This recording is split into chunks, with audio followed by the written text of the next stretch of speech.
నమస్కారం ETV news కి స్వాగతం ముందుగా ముఖ్యాంశాలు హైదరాబాద్ లో మరోసారి కాల్పుల కలకలం మాజీ మంత్రి ముఖేష్ గౌడ్ తనయుడు విక్రమ్ పై కాల్పులు శరీరంలోకి దూసుకెళ్లిన 2 బుల్లెట్లు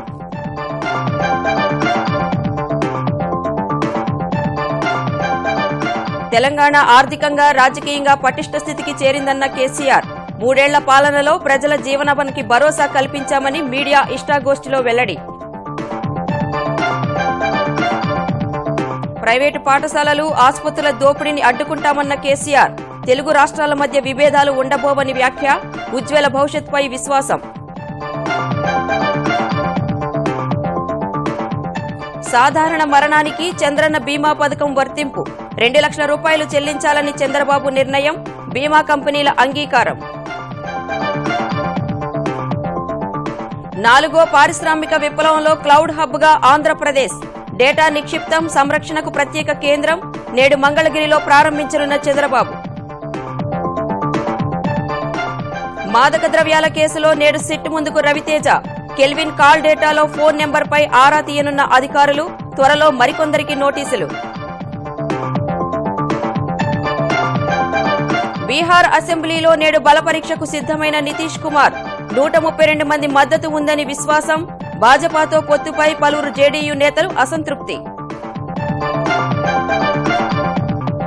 పనామా పత్రాల కేసులో నేడు తేలనున్న నవాజ్ షరీఫ్ భౌతవ్యం తీర్పు ఇవ్వనున్న సుప్రీంకోర్టు దోషిగా తేలితే పాక్ ప్రధాని పదవి నుంచి వైదొలిగే అవకాశం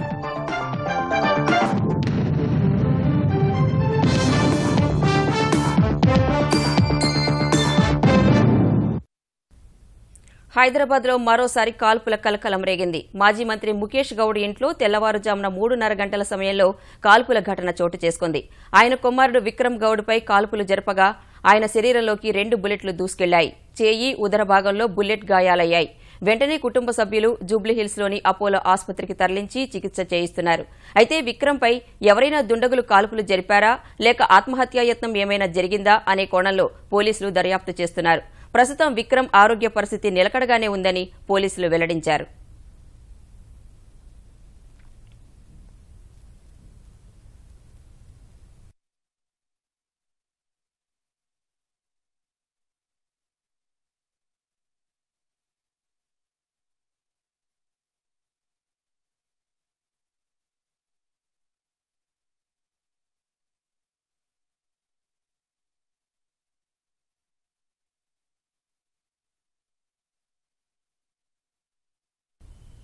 మూడేళ్ల తెరాస పాలనలో తెలంగాణ ఆర్థికంగా రాజకీయంగా ముందుకెళ్లే స్థితికి చేరుకుందని ముఖ్యమంత్రి కేసీఆర్ ఉద్ఘాటించారు ప్రజల జీవనానికి డోకా లేని స్థితికి తీసుకొచ్చామని ఢిల్లీలో మీడియా ఇష్టాగోష్ఠిలో వ్యాఖ్యానించారు అవినీతి నిర్మూలనకు అనేక చర్యలు చేపట్టినట్లు తెలిపిన కేసీఆర్ రెవెన్యూ శాఖ ప్రక్షాళనపైన దృష్టి పెట్టినట్లు వివరించారు ప్రైవేటు పాఠశాలలు ఆసుపత్రుల ఆట కట్టిస్తామన్న ఆయన మాదక ద్రవ్యాల కేసులో అధికారులకు పూర్తి స్వేచ్ఛనిచ్చామని గుర్తు చేశారు తెలుగు రాష్ట్రాల మధ్య ఎప్పటికీ ఘర్షణ వాతావరణం ఉండబోదని విశ్వాసం వ్యక్తం చేసిన కేసీఆర్ 2 రాష్ట్రాలకు ఉజ్వల భవిష్యత్తు ఉంటుందని పేర్కొన్నారు ఢిల్లీ పర్యటనలో భాగంగా రాష్ట్రపతి రామ్నాథ్ కోవింద్ను రాష్ట్రపతి భవన్లో ఎంపీలతో కలిసిన ముఖ్యమంత్రి కేసీఆర్ తర్వాత తన నివాసంలో మీడియాతో ఇష్టాగోష్ఠిగా మాట్లాడారు రాష్ట్రానికి సంబంధించిన వివిధ అంశాలపై మనోగతాన్ని పంచుకున్నారు తొలి 3 ఏళ్లలో రాష్ట్రాన్ని రాజకీయంగా ఆర్థికంగా విద్యుత్ సంక్షేమ కార్యక్రమాల పరంగా బలోపేతం చేసి ప్రజల జీవనానికి ఇబ్బందులు లేకుండా చేయడంలో విజయం సాధించినట్లు వివరించారు రెండో అంశంగా ఇప్పుడు సామాజిక రుగ్మతలు అవినీతిని రూపుమాపడానికి కంకణం కట్టుకున్నట్లు స్పష్టం చేశారు పేకాట కల్తీల నిర్మూలనకు కార్యాచరణ మొదలుపెట్టామని వివరించిన సీఎం మత్తు పదార్థాలను సమూలంగా రూపుమాపే వరకు దర్యాప్తు కొనసాగుతుందని తేల్చి చెప్పారు ఇందుకోసం అకున్ సబర్వాల్ కు పూర్తి స్వేచ్ఛ ఇచ్చామని ఎంతటి వారున్నా వదిలిపెట్టే ప్రసక్తే లేదని తేల్చి చెప్పారు మాదక ద్రవ్యాల తర్వాత ప్రైవేటు పాఠశాలలు ఆసుపత్రుల దందాపై దృష్టి సారిస్తామని కేసీఆర్ పేర్కొన్నారు ప్రభుత్వ పాఠశాలల్లో ప్రవేశాల సంఖ్య విపరీతంగా పెరిగిందని గురుకులాలు విజయవంతమయ్యాయని చెప్పుకొచ్చారు ప్రైవేటు పాఠశాలల నియంత్రణకు కొంత సమయం పడుతుందన్న ఆయన తమ ప్రభుత్వం వచ్చిన తర్వాత ప్రైవేట్ ఆసుపత్రులపై నియంత్రణ పెరిగిందని ప్రసవ కోతలు తగ్గాయని పేర్కొన్నారు సర్కారీ దవాఖానాల్లో కాన్పులు పెరిగాయని వివరించారు రెవెన్యూ శాఖలో అవినీతిని అరికట్టేలా కొత్త విధానం తెచ్చేందుకు కసరత్తు జరుగుతోందని ప్రకటించారు ప్రకటించారు. ప్రస్తుతం గ్రామీణ ప్రాంతాల్లోని వ్యవసాయ భూముల కోసం ఈ విధానం తెస్తున్నామన్న కేసీఆర్ పట్టణ ప్రాంతాల కోసం మరో విధానం తెస్తామన్నారు. ఇందులో మానవ ప్రమేయం తగ్గించడం వల్ల అవినీతి తగ్గిపోతుందని భావిస్తున్నట్లు చెప్పారు. కొత్తగా ఏర్పడిన మిగతా రాష్ట్రాలతో పోలిస్తే పరిపాలనా పరంగా తెలంగాణ బాగుందన్న కేసీఆర్ హైదరాబాద్లో నేరాలు తగ్గి శాంతి భద్రతలు మెరుగుపడినట్లు వివరించారు. రాష్ట్ర విభజన సమయంలో చెప్పినట్లుగా ఉద్యోగాలిస్తున్నామని పునరుద్ఘాటించిన కేసీఆర్ ఇప్పటికే 60,000 ఇచ్చామని 1,00,000 ఇచ్చి తీరుతామని స్పష్టం చేశారు. తెలుగు రాష్ట్రాలు అనుకున్నట్లుగానే సరైన దారిలో నడుస్తూ మంచి ఫలితాలు సాధిస్తున్నాయని, 2 రాష్ట్రాలకు ఉజ్వల భవిష్యత్తు ఉందని విశ్వాసం వ్యక్తం చేశారు. రాబోయే కాలంలో ఏ అంశంపైనా ఘర్షణ వాతావరణం ఉండదని ధీమా వ్యక్తం చేశారు. నీటి విషయంలోనూ వివాదాలు రావని స్పష్టం చేశారు. తెలంగాణలోని ఆంధ్ర ప్రాంత వాసుల్లో అభద్రతాభావం తొలగిపోయిందని, తెరాస సర్కార్పై నమ్మకం కలిగిందని చెప్పుకొచ్చారు. అమరావతి వెళ్లిన తర్వాతే ఆంధ్రప్రదేశ్ పాలనలో సమర్థత పెరిగిందన్నారు. హైదరాబాద్లో రోడ్లపై నీళ్లు నిలవకుండా చేయాలంటే 12,000 కోట్ల రూపాయలు కావాలని, నాలాలపై కట్టిన 6,000-7,000 ఇళ్లు కూలగొట్టాల్సి ఉంటుందని వ్యాఖ్యానించారు. 3-4 నెలల్లో హైదరాబాద్ మెట్రో ఒక మార్గం ప్రారంభిస్తామని తెలిపారు. చంద్రన్న బీమా పథకం లబ్ధిదారులు ఎవరైనా మరణిస్తే 14వ రోజు సంతాప కార్యక్రమం నిర్వహించి బీమా పరిహారం మొత్తాన్ని అందించాలని ముఖ్యమంత్రి చంద్రబాబు ఆదేశించారు. సచివాలయంలోని తన కార్యాలయంలో చంద్రన్న బీమా పథకంపై సమీక్ష నిర్వహించిన ముఖ్యమంత్రి ఎవరైనా చనిపోతే కుటుంబ సభ్యులు ఎంతో బాధతో ఉంటారని, ధైర్యం నింపే మాటలు చెప్పి సాయం అందిస్తే వారికి అది గొప్ప ఊరట లభిస్తుందని తెలిపారు. ఇప్పటి వరకు ఈ పథకం కింద 64,677 విజ్ఞాపనలు రాగా 56,779 విజ్ఞాపనలకు పరిహారం అందించామని అధికారులు సీఎంకు వివరించారు. పరిహారాలు పూర్తి పారదర్శకంగా ఆన్లైన్ ద్వారా జరగాలన్న బాబు మరణ ధృవీకరణ పత్రాలు, పోస్టుమార్టం నివేదికలు అందించడంలో జాప్యం జరగరాదన్నారు. ఇకపై సహజ మరణానికి 2 లక్షల రూపాయలు చెల్లించాలన్న ముఖ్యమంత్రి నిర్ణయానికి బీమా కంపెనీలు అంగీకరించాయి. ఇటీవల కేంద్ర కార్మిక శాఖ ఆధ్వర్యంలో జరిగిన జాతీయ స్థాయి సమావేశంలో ఆంధ్రప్రదేశ్ ప్రభుత్వం అమలు చేస్తున్న చంద్రన్న బీమా పథకానికి ప్రశంసలు వచ్చాయని, 2.13 కోట్ల మంది కార్మికులను బీమా పరిధిలోకి తెచ్చిన ఏకైక రాష్ట్రం ఏపీయేనని అభినందించారని అధికారులు సీఎంకు తెలిపారు. 60 లక్షల మంది భవన నిర్మాణ కార్మికులకు నివాసాలు నిర్మించే యోచనపై గృహ నిర్మాణ సంస్థతో చర్చించి ప్రతిపాదనలతో రావాలని సీఎం సూచించారు. 4వ తరం పారిశ్రామిక విప్లవంలో A1 క్లౌడ్ హబ్గా ఆంధ్రప్రదేశ్ అవతరించబోతోంది. ఐటీ సేవలకు సంబంధించి అంతర్జాతీయంగా, దేశీయంగానూ డేటా కేంద్రాలు, డేటా విశ్లేషణకు అమితమైన డిమాండ్ నెలకొన్న నేపథ్యంలో ప్రభుత్వం కీలక అడుగు వేసింది. ప్రస్తుత కాలంలో ఐటీకి సంబంధించి డేటా నిక్షిప్తం, సంరక్షణ కీలకంగా మారుతున్న వేళ రాష్ట్రంలో మొట్టమొదటిసారిగా ఒక డేటా సెంటర్ను గుంటూరు జిల్లా మంగళగిరిలో ముఖ్యమంత్రి చంద్రబాబు నేడు లాంఛనంగా ప్రారంభించనున్నారు. మంగళగిరిలోని ఏపీ ఐఐసీ భవనం వెనుక 10 ఎకరాల ప్రాంగణంలో పై డేటా సెంటర్స్ అనే ప్రైవేటు సంస్థ 600 కోట్ల వ్యయంతో 4-టైర్ డేటా సెంటర్ను ఏర్పాటు చేసింది. దీని ద్వారా 300 మందికి ప్రత్యక్షంగానూ 2,000 మందికి పరోక్షంగానూ ఉపాధి లభించనుంది. ఏపీలో సమగ్ర సమాచారం నిక్షిప్తం చేయడానికి 5,000 అరలను ఈ కార్యాలయంలో అత్యాధునిక సాంకేతిక పరిజ్ఞానంతో ఏర్పాటు చేస్తున్నారు. ఇందులో ప్రభుత్వం తన డేటాను నిక్షిప్తం చేసుకోవడానికి 1000 అరలు ఉపయోగించుకోనున్నట్లు సమాచారం. మిగతావి ప్రైవేటు సంస్థల సేవలకు వినియోగిస్తారు. ఎప్పుడైనా ఇబ్బందులు తలెత్తితే వెంటనే బ్యాకప్ సౌకర్యం ఇందులో ఉంటుంది. ఈ తరహా 4-టైర్ డేటా కేంద్రాన్ని దక్షిణాదిలో తొలిసారి ఏర్పాటు చేస్తున్న ఘనత ఆంధ్రప్రదేశ్కు దక్కనుంది. మాదక ద్రవ్యాల కేసులో సినీ ప్రముఖుల విచారణలో భాగంగా ఇవాళ ప్రముఖ కథానాయకుడు రవితేజ సిట్ ఎదుట హాజరు కానున్నాడు. ఇప్పటి వరకు 8 మంది సినీ ప్రముఖులను విచారించిన సిట్ అధికారులు 9వ వ్యక్తిగా రవితేజను ప్రశ్నించనున్నారు. కెల్విన్ మొబైల్ కాల్ జాబితాలో రవితేజ ఫోన్ నెంబర్ ఉండటం, విచారణలో కెల్విన్ రవితేజ పేరు చెప్పడం వల్ల ఆయనకు నోటీసులు జారీ చేసిన తెలంగాణ అబ్కారీ శాఖ అధికారులు ఇవాళ విచారణకు హాజరు కావాల్సిందిగా ఆదేశించారు. నోటీసులు జారీ సమయంలో విదేశాల్లో సినిమా చిత్రీకరణలో ఉన్న రవితేజ డ్రగ్స్ నోటీసుల విషయం తెలిసి ఆందోళనకు గురైనట్లు తెలిసింది. 2 రోజుల కిందటే విదేశాల నుంచి హైదరాబాద్ వచ్చిన రవితేజ నోటీసులను పరిశీలించి న్యాయవాదిని సంప్రదించారు. తనపై వచ్చిన అభియోగాలను నిర్భయంగా ఎదుర్కొనేందుకు సిద్దమైనట్లు తెలుస్తోంది. ఈ ఉదయం 10 గంటలకు తన న్యాయవాదితో కలిసి సిట్ కార్యాలయానికి చేరుకోనున్నారు. మాదక ద్రవ్యాల కేసులో తెలంగాణ అబ్కారీ శాఖ రెండో జాబితా సిద్దం చేసినట్లు తెలుస్తోంది.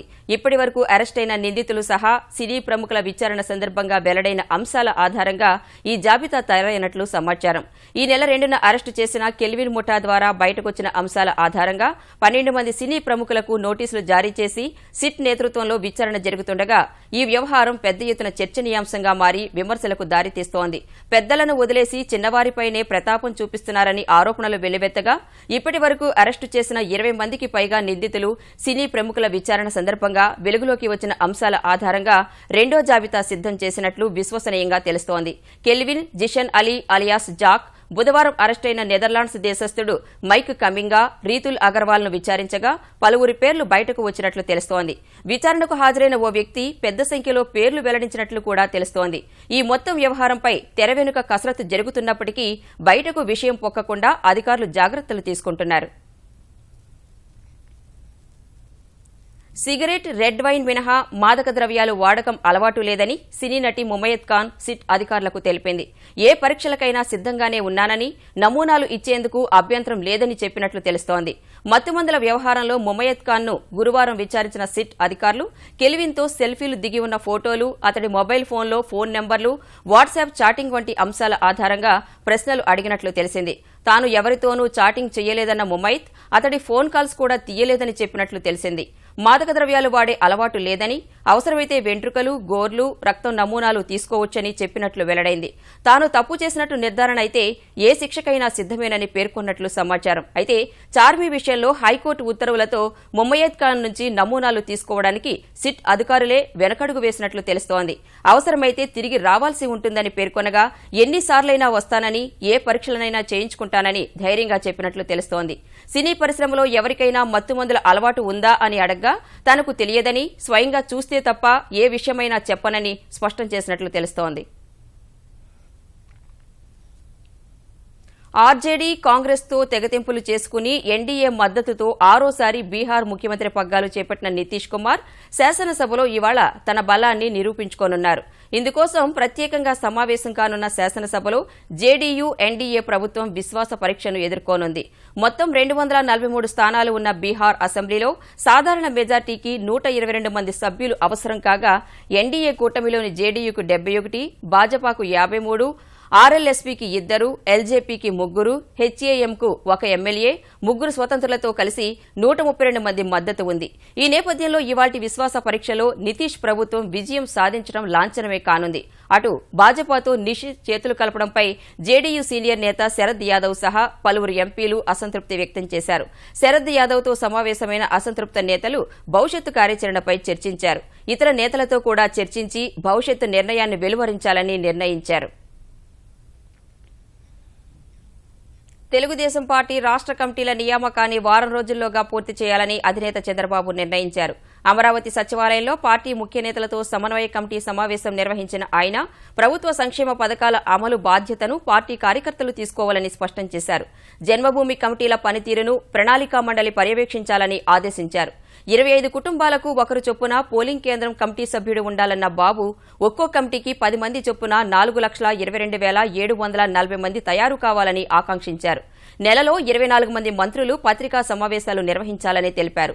ఏ వారం ఏ మంత్రి పత్రికా సమావేశం నిర్వహించాలనేది ప్రణాళిక రూపొందించి అమలు చేయాలన్నారు. అనేక అంశాలపై కాల్ సెంటర్ ద్వారా జరిపిన సర్వేలో ఎక్కువ శాతం సంతృప్తిగా ఉన్నారని తెలిపిన చంద్రబాబు మద్యం అమ్మకాలను నియంత్రించాలని 92% మంది కోరారని వెల్లడించారు. బెల్ట్ షాపులో మూసివేయాలన్న ప్రభుత్వ నిర్ణయంపై 98% మంది సంతృప్తి వ్యక్తం చేశారని తెలిపారు. నంద్యాల ఉప ఎన్నికల్లో పార్టీ గెలుపు కోసమే ఆలోచించకుండా అధిక మెజార్టీపై దృష్టి పెట్టాలని సూచించారు. చంద్రబాబు పాలనలో వేల కోట్ల అవినీతి, అక్రమాలు జరిగాయని ఆంధ్రప్రదేశ్ ప్రతిపక్ష నేత జగన్మోహన్ రెడ్డి ఆరోపించారు. ఇసుక, మద్యం, రాజధాని భూములు, విశాఖ భూములు సహా అనేక కుంభకోణాలకు రాష్ట్రం నిలయమైందని కాంగ్రెస్ మాజీ ఎమ్మెల్యే మల్లాది విష్ణును వైకాపాలో చేర్చుకున్న సందర్భంగా జగన్ విమర్శించారు. నంద్యాల ఉప ఎన్నికల్లో తెలుగుదేశం పార్టీకి డిపాజిట్లు వస్తాయన్న నమ్మకం కూడా చంద్రబాబుకు లేదని జగన్ వ్యాఖ్యానించారు. చేతకాక వేరే పార్టీ ఎమ్మెల్యేలను కొనటం చంద్రబాబు నాయుడు గారి దానిలోనే కనిపిస్తుంది. పేదలకు ఒక్క ఇల్లు కూడా లేకపోవడం చంద్రబాబు గారి దారిలో కనిపిస్తుంది. కానీ బాబు గారికి మాత్రం ఒకటి కాదు 10 నివాసాలు ఉండడం చంద్రబాబు నాయుడు గారి దారిలోనే కనిపిస్తుంది. 3 ఏళ్లు అయిపోయింది, అయినా ఒక్క ముస్లిం కూడా కనీసం మంత్రి పదవి ఉండదు. నంద్యాలలో ఉప ఎన్నికలున్నాయన్నది బయటకు వచ్చేసరికి చంద్రబాబు నాయుడు గారికి ముస్లింల మీద ప్రేమ పుట్టుకొస్తుంది.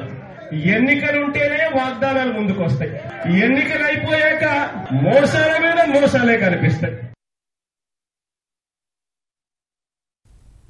కులాలు ప్రాంతాలను రెచ్చగొట్టి వైకాపా అధినేత జగన్ ఓ వర్గాన్ని ప్రభుత్వంపై ఉసిగొల్పుతున్నారని ఆంధ్రప్రదేశ్ బీసీ సంక్షేమ శాఖ మంత్రి అచ్చెన్నాయుడు విమర్శించారు. చిత్తూరు జిల్లా కాణిపాకంలో పూతలపట్టు నియోజకవర్గ తెలుగుదేశం పార్టీ భేటీలో పాల్గొన్న అచ్చెన్నాయుడు కాపులను బీసీలో చేర్చాలని డిమాండ్ చేస్తున్న జగన్ తమ పార్టీ ప్లీనరీలో ఈ అంశాన్ని ఎందుకు ప్రస్తావించలేదని ప్రశ్నించారు. 3 ఏళ్ల పాలనలో తెలుగుదేశం ప్రభుత్వం అన్ని వర్గాలకు మేలు చేసే నిర్ణయాలు తీసుకుందని వివరించారు.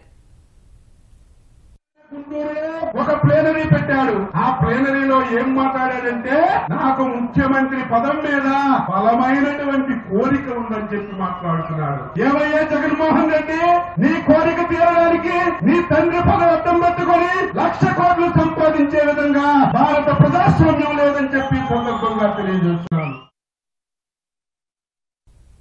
ఆంధ్రప్రదేశ్ వ్యాప్తంగా బెల్టు షాపులను తొలగించడమే లక్ష్యంగా పోలీస్, ఎక్సైజ్ శాఖల దాడులు కొనసాగుతున్నాయి. రాష్ట్ర వ్యాప్తంగా ప్రత్యేక బృందాలుగా విడిపోయి ఈ నెల 19 నుంచి చేస్తున్న దాడుల్లో భారీ ఎత్తున బెల్టు దుకాణాలను తొలగించారు. అధికారుల హెచ్చరికలతో గ్రామీణ ప్రాంతాల్లో బెల్టు షాపులను చాలా మంది తమంతట తామే తొలగించగా ఆదేశాలు పట్టించుకోని వారిపై అధికారులు కేసులు నమోదు చేస్తున్నారు. 8 రోజుల్లోనే రాష్ట్ర వ్యాప్తంగా 792 బెల్టు షాపులపై కేసులు నమోదు చేసినట్లు ఎక్సైజ్ శాఖ ఎన్ఫోర్స్మెంట్ డైరెక్టర్ వెంకటేశ్వరరావు తెలిపారు. 804 మందిని అరెస్టు చేశామన్న ఆయన దాడుల్లో 4,152 లీటర్ల లిక్కర్, 1,252 లీటర్ల బీర్ను సీజ్ చేసినట్లు వివరించారు. నిబంధనలను ఉల్లంఘించి బెల్టు షాపులకు మద్యం సరఫరా చేస్తున్న 45 దుకాణాలపై కేసులు నమోదు చేశామని, ఇప్పటి వరకు 22 దుకాణాల లైసెన్సులను రద్దు చేసినట్లు వెల్లడించారు. గతాన్ని పక్కన పెట్టి భవిష్యత్తుపై భరోసాతో పనిచేసే వారిని విజయం తప్పక వరిస్తుందని తెలంగాణ ఐటీ శాఖ మంత్రి కేటీఆర్ అన్నారు. Hyderabad Raheja mind space IT పార్కులో పెగా సిస్టమ్స్ సాఫ్ట్వేర్ సంస్థ కొత్తగా విస్తరించిన నూతన కార్యాలయ సముదాయం, వ్యాయామశాలను ఆయన ప్రారంభించారు. సాఫ్ట్వేర్ ఉద్యోగులతో విద్యార్థి దశలో తన విశేషాలను పంచుకున్న కేటీఆర్ కొత్తగా ఏర్పడిన తెలంగాణలో అభివృద్ది వేగంగా సాగేలా చూస్తున్నామని వివరించారు. ఇప్పటికే అవినీతి నిరోధానికి అన్ని రకాల చర్యలు చేపట్టామని పేర్కొన్నారు. He's been in the government for 25 years. It's the same guy who was working as a commissioner of industries before I became a minister. The same government, same bureaucracy, same setup. Earlier it used to take 3 to 4 to 6 months and 9 months, etc., to get a clearance from the government to set up a new industry. But after this new government assumed office, we started working on making changes which are long lasting, because our chief minister believes in 3 things. He says minimum government, maximum governance. Same guys, same bureaucracy, today gives all clearances in 15 days, in less than 15 days. Police శాఖలో జవాబుదారీ పెంచేందుకు ఆధునిక సాంకేతిక పరిజ్ఞానాన్ని ఉపయోగిస్తున్నామని తెలంగాణ ఆర్థిక మంత్రి ఈటెల రాజేందర్ అన్నారు. Karimnagar police commissionerate పరిధిలో వాహనాల వేగాన్ని కనుగొనే యంత్రాలు, జీపీఎస్ అనుసంధాన వ్యవస్థను ప్రారంభించిన ఈటెల తప్పు చేస్తే దొరికిపోతామనే భావనను పోలీసుల్లో తీసుకురాగలిగామని చెప్పారు. కరీంనగర్ కమిషనరేట్ పనితీరును మంత్రి ప్రశంసించారు. ఏర్పడిన తర్వాత ఏం చేసినా చెల్లితోలే అనే స్థాయి నుంచి చిన్న తప్పు చేసినా దొరికిపోతున్నటువంటి భావన మాత్రం కలిగించడం. మనం ప్రపంచవ్యాప్తంగా ఉన్నటువంటి టెక్నాలజీని అనుసంధానం చేసుకోవడంలో, దాన్ని వాడుకొని ముందుకు పోవడంలో సఫలమైనటువంటి జిల్లా కరీంనగర్ జిల్లా అని చెప్పి మనం చెప్పొచ్చు. 3rd డిగ్రీ ఉపయోగిస్తే తప్ప, అతి కష్టపడితే తప్ప సమాచారం రాబట్టే వాళ్ళం కాదు. ఇవాళ 3rd డిగ్రీ లేకుండానే సమాచారం రాబట్టగలిగే సత్తా సంతరించుకున్నాం మనం. యాదాద్రి భువనగిరి జిల్లా ఆలేరుకు చెందిన బొల్లెద్దు శ్రీవిద్య, నిజామాబాద్ జిల్లాకు చెందిన మలావత్తు పూర్ణలు మరో ఘనత సాధించారు. రష్యాలోని ఎల్బర్స్ పర్వతాన్ని అధిరోహించి అమ్మాయిలు ఎందులోనూ తక్కువ కాదని నిరూపించారు. బుధవారం ఉదయం 8 గంటలకు పర్వతారోహణ ప్రారంభించిన పూర్ణ, శ్రీవిద్య దిగ్విజయంగా లక్ష్యాన్ని చేరుకున్నారు. 24న యాత్ర మొదలుపెట్టి 27న ఎల్బర్స్ పర్వతంపై త్రివర్ణ పతాకం సహా ముఖ్యమంత్రి కేసీఆర్ చిత్రపటాన్ని ప్రదర్శించారు.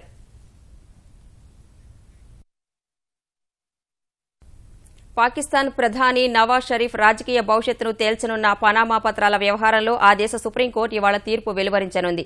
ఈ కేసులో విచారణను ఈ నెల 21నే పూర్తి చేసిన పాక్ సుప్రీంకోర్టు ఇవాళ మధ్యాహ్నం తుది తీర్పు వెల్లడించనుంది. నవాజ్ షరీఫ్ ఆయన కుటుంబ సభ్యులు డొల్ల కంపెనీల ద్వారా లండన్లో అక్రమాస్తులు కూడబెట్టారని గత ఏడాది పనామా పత్రాలు వెల్లడించాయి. ఈ వివరాల ఆధారంగా పాక్ ప్రతిపక్ష పార్టీలు పిటిషన్లు దాఖలు చేయగా సుప్రీంకోర్టు 6 సభ్యుల ప్రత్యేక దర్యాప్తు బృందాన్ని ఏర్పాటు చేసింది. ఈ నెల 10న సిట్ తన నివేదికను సమర్పించగా ఆ నివేదిక ఆధారంగా న్యాయస్థానం విచారణ పూర్తి చేసింది. సుప్రీంకోర్టు నవాజ్ షరీఫ్ను దోషిగా తేలిస్తే పాకిస్తాన్ ప్రధాని పదవి నుంచి ఆయన వైదొలిగే అవకాశాలు ఉన్నాయి.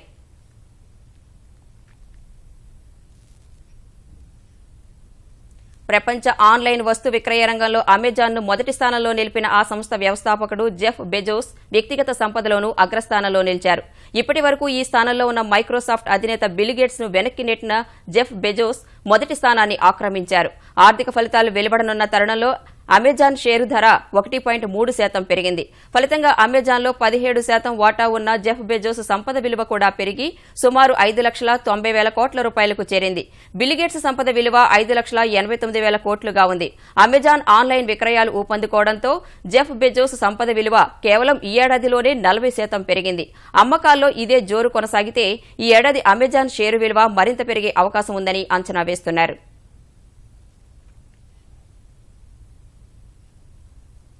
హైదరాబాద్ గచ్చిబౌలి స్టేడియంలో నేటి నుంచి ప్రో కబడ్డీ లీగ్ పోటీలు జరగనున్నాయి. గత 4 సీజన్లలో పెద్ద ఎత్తున అభిమానులను సంపాదించుకున్న పీకేఎల్ రెట్టించిన ఉత్సాహంతో 5వ సీజన్కు సిద్దమైంది. ఈ సీజన్లో కొత్తగా 4 జట్లు చేరటం వల్ల మొత్తం 12 జట్లు 13 వారాల పాటు 138 మ్యాచ్లు ఆడనున్నాయి. Defending champion Patna pirates hat trick పై కన్నేయగా Jaipur pink panthers U Mumbai రెండో టైటిల్పై గురిపెట్టాయి. ఇటు తెలుగు టైటాన్స్ కూడా తొలిసారి ట్రోఫీ గెలవాలని పట్టుదలతో బరిలోకి దిగుతోంది. పీకేఎల్ నిర్వాహకులు పోటీలో పాల్గొంటున్న 12 గ్రూపుల కెప్టెన్లతో గురువారం ఓ హోటల్లో ప్రో కబడ్డీ కప్ ను ప్రదర్శించారు. ఈసారి ప్రో కబడ్డీలో పలువురు కొత్త ఆటగాళ్లు పాల్గొంటుండగా మ్యాచ్లు రసవత్తరంగా సాగుతాయని నిర్వాహకులు అంచనా వేస్తున్నారు.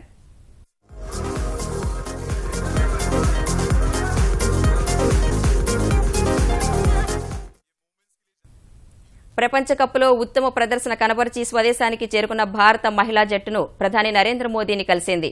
ఫైనల్లో మహిళా జట్టు ఓడిపోలేదని, దేశంలోని 125 కోట్ల మంది ప్రజలు వారి ఓటమిని తమ భుజాలపై మోసారని పేర్కొన్న మోదీ ఇది మహిళా జట్టు సాధించిన గొప్ప విజయమని వ్యాఖ్యానించారు.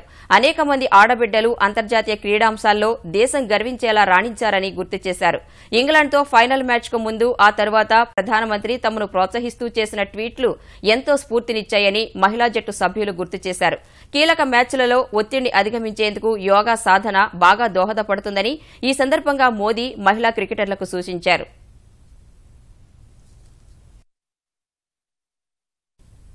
ఈటీవీ న్యూస్ సమాప్తం. నమస్కారం.